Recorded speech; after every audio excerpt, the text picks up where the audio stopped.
श्री शिवाय नमस्तुभ्यं। तर स्वागत आहे तुमच्या सर्वांचं मी आणि माझी लेक या माझ्या यूट्यूब चॅनलमध्ये।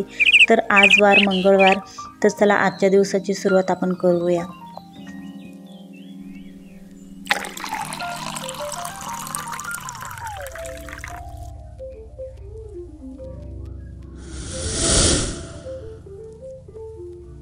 घर वगैरे झाडून घेतले। सध्या घरामध्ये खूप धूळ येत आहे कारण की शेजारी ना फर्निचरचं काम चालू आहे आणि माझे दरवाजे खिडक्या तो ओपनच असतात।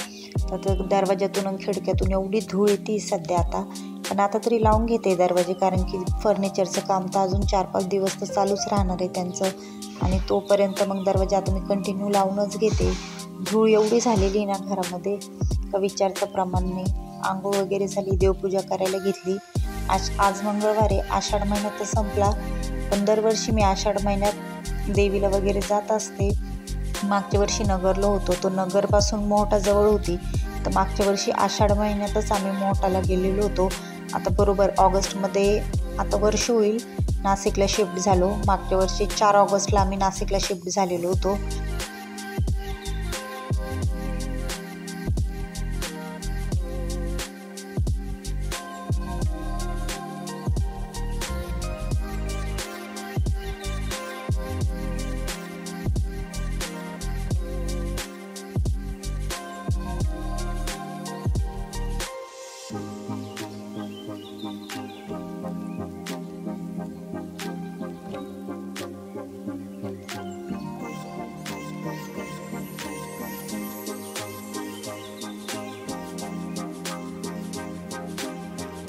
साईबाबांची मूर्ती होती माझ्याकडे, तर आता 4-5 दिवस झाले ती मूर्ती म्हणजे खूप जुनी झालेली होती, शिर्डीतून आणलेली होती आणि मी रोज त्या मूर्तीला आंघोळ घालत होते। तर पाणी पडून पडून ती मूर्ती म्हणजे कुजून गेली, भरपूर जुनी झाली होती, त्यामुळे ती आता 4-5 दिवस झाले माझ्याकडून फुटून पण गेली। तर पाण्यामध्ये मी वाहून दिली ती मूर्ती। आता जर गेले शिर्डीला तर तिथून नवीन मूर्ती आणल।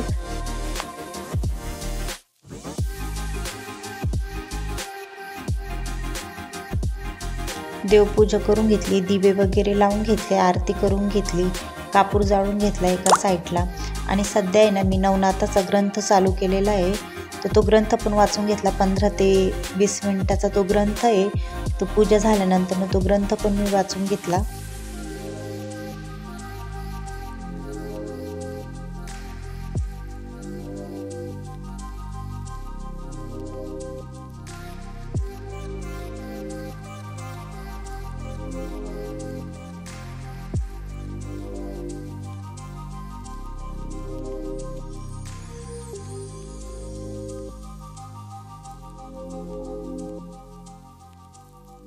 देवपूजा करून झालेली होती, कापूर लावला, कापराची वाफ पण दिली पूर्ण घरामध्ये। तर दूधवाली मावशींना फोन केला होता, तर मावशी म्हणे मी आज दूध घेऊन नाही बसले, आज सोमवार आहे, मी कपालेश्वरला आलेले आहे, आणि मला पण माहीत होतं आज सोमवार आहे, आज मावशी दूध घेऊन बसलेल्याच नसतील विकायला, तर त्यामुळे मग दुधाची पिशवी घ्यायला चाललेले होते दुकानामध्ये।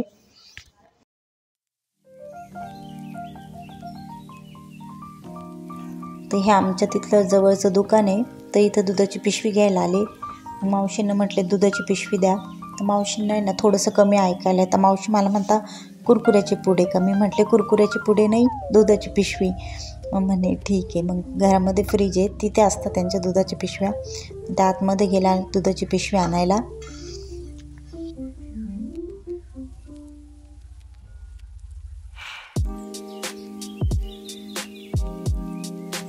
हे सगळे इथं कुरकुऱ्याचे वेफर्सचे पुडे, मी कृषीला जर कुरकुरे वेफर्स आणायचे असले ना तर मी इथेच घेऊन येते।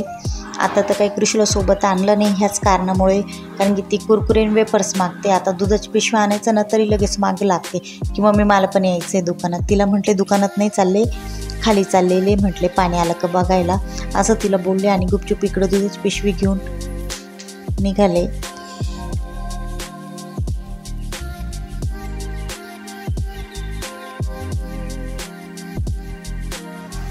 आता सध्या तर पाऊस बंद झाला आहे, ते एक बरं आहे। 2-3 दिवस झाले मस्त असा पाऊस उघडला आहे।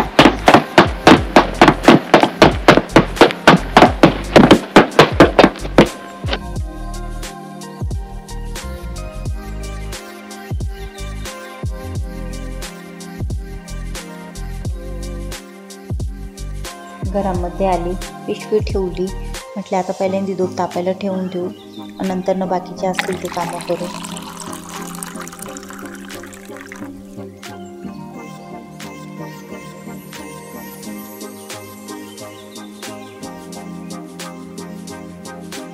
आज टिफिन द्यायचा होता, तर मग उसळची भाजी आणि पोळ्या करायच्या होत्या, तर मग भाजी करायला घेतली पहिल्यांदी.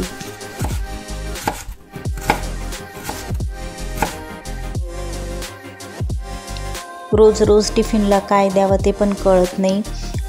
बाजारातून मठ मूग आणलेले होते, म्हटले चला मग उसळीचे मठ भिजत टाकून दिले होते रात्री आणि मोड आले होते. म्हटले मग चला आज उसळीचीच भाजी देऊ टिफिनला. काही नाही, फक्त कांदा लसूण टाकून आहे ना आणि टमॅटो टाकून उसळीची भाजी करून घेतली मी.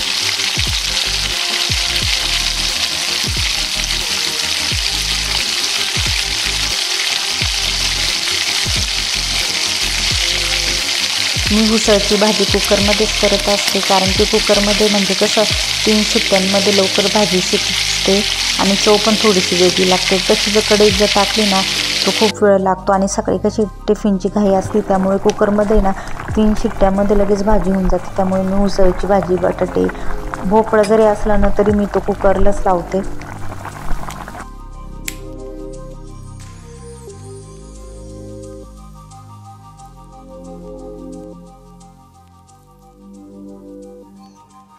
बघा उसळीला मस्त असे मोड आलेले होते. एक टाईम जर भिजत टाकले ना तर त्याच्यात 2 टायमाची भाजी होऊन जाते उसळीची. आणि कृषीला खाण्यासाठी ना फक्त उसळ आहे ना मोड आलेले मीठ आणि तव्यावर फक्त परतून देते मी, ते पण तिला आवडतं. तर मग थोडीशी तिच्यासाठी पण काढून ठेवलेले होते, नंतर तिला परतवून म्हटले देईल.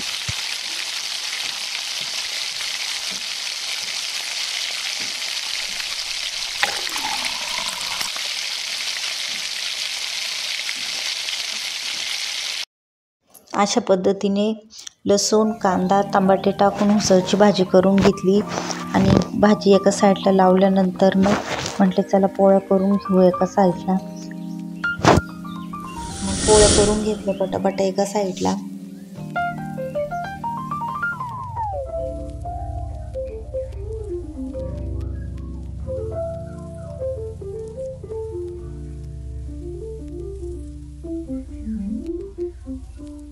उसळीची भाजी आणि पोळ्या झालेल्या होत्या, तर टिफिन भरायला घेतला. तर टिफिनला सध्या भाजी आणि पोळी जास्त देते, कारण की यांचे 1-2 फ्रेंड पण आहे, ते पण टिफिन खाता यांच्यासोबत कधीतरी. तर म्हटले मग जास्त असलेली बरी.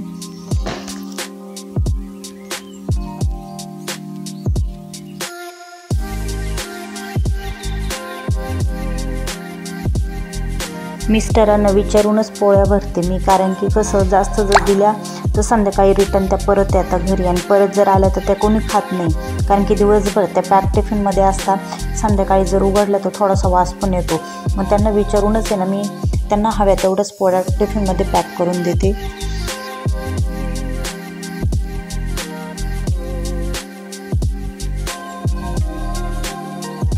सध्या घरामध्ये काकडी, बीट वगैरे संपलेलं आहे, तर मग काय बी म्हटलं मग लोणचं देऊ. तर मग छोट्याशा वाटीमध्ये थोडंसं लोणचं दिलं, तेच दिलं टिफिनमध्ये पॅक करून, कारण की यांना आहे ना नुसतं भाजी पोळी असून होत नाही, यांना तोंडी लावायला काहीतरी लागतं टिफिनला. मग काकड्या वगैरे तर आता जेव्हा भाजीपाला वगैरे आणेल तेव्हाच आणेल, आज तर लोणचंच दिलं.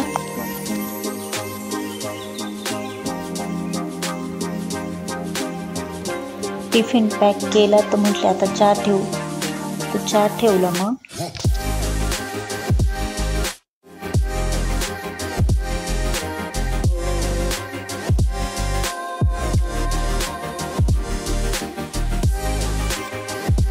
आज मिस्टर बोलले साखरेचा नाही गुळाचा चहा ठेव, तर मग गुळाचा चहा ठेवला. पण मग आधी ना दूध गरम करून घेतलं आणि कपामध्ये ओतून घेतलं, कारण की गुळाच्या चहाला उकळी आली आणि त्याच्यात जर आपण डायरेक्ट गरम दूध टाकलं तर तो पूर्ण चहा नासून जातो. त्यामुळे एका साईडला दूध गरम करून कपामध्ये ओतून घेतलं आणि गुळाचा चहा उकळल्यानंतर तो चाळणीने कपामध्ये गाळून घेतला.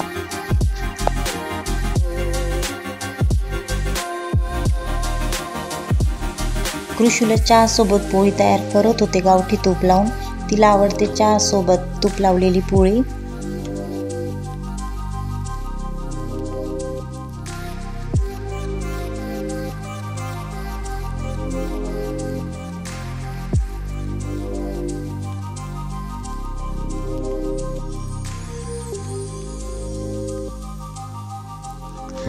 तर चहा पण गाळून घेतला. जर तुम्हाला माझा आजचा हा व्हिडिओ आवडला असेल तर माझ्या व्हिडिओला नक्की लाईक करा, चॅनलला सबस्क्राईब करा आणि तुम्ही मला कमेंट करता तशा कमेंट पण करा. थँक्यू.